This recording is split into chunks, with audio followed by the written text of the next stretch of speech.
Exclusive खबर आपको बताने का हमारे संवाददाता तरुण शर्मा हमारे साथ कार्यक्रम में हो रहे हैं शामिल। आइए जानते हैं उनसे। नई दिल्ली में इस वक्त वो और बता रहे हैं आपको कुछ बड़ी और इंटरेस्टिंग खबर। तरुण, बताएं क्या है बड़ी खबर आपके पास?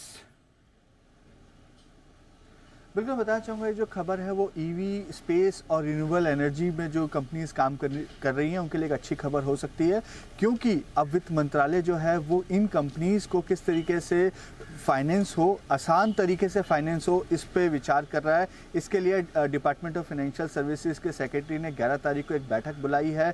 इस बैठक में बैंक्स के CMDs, MDs मौजूद रहेंगे और साथ ही जो बॉस्टन कंसल्टिंग ग्रुप है वो भी उनकी तरफ से ये बैठक बुलाई गई है, लेकिन DFS सेक्रेटरी और बैंक के सीनियर ऑफिसर इसमें मौजूद रहेंगे।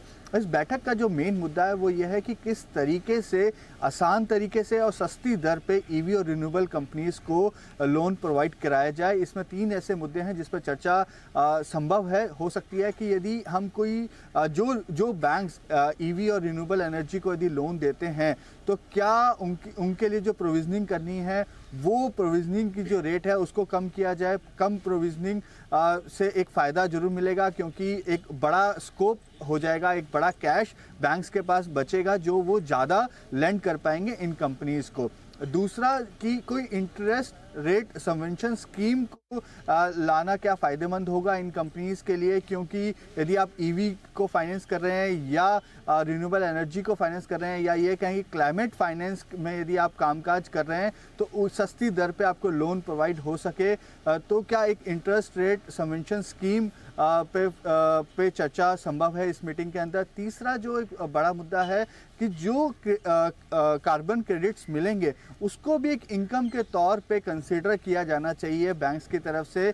ये एक बड़ा मुद्दा इस मीटिंग में हो सकता है, क्योंकि मैं बताना चाहूँगा कि सरकार का पहले से ही बड़ा फोकस है एक ग्रीन एनर्जी, क्लीन एनर्जी और क्लाइमेट फाइनेंस पे, लेकिन इन सब प्रोजेक्ट्स के लिए आपको फाइनेंस की ज़रूरत है, जो बार बार पावर मिनिस्ट्री की तरफ से भी रिकमेंडेशन DFS को भेजी गई थी कि आप इसको प्रायोरिटी लैंडिंग में रखें, ज़्यादा से ज़्यादा इनको फाइनेंस करें। तो RBI का ये मानना है कि प्रायोरिटी लैंडिंग में तो ऑलरेडी हैं, लेकिन फाइनेंस इनको प्रॉपरली नहीं मिल पा रहा है। कहीं ना कहीं हिचकिचाहट है बैंकर्स के मन में, तो उस हिचकिचाहट को दूर किया जा सके और जो एक प्लेटफॉर्म तैयार किया जा सके जिससे सस्ते दर पे इनको लोन फाइनेंस मिल सके।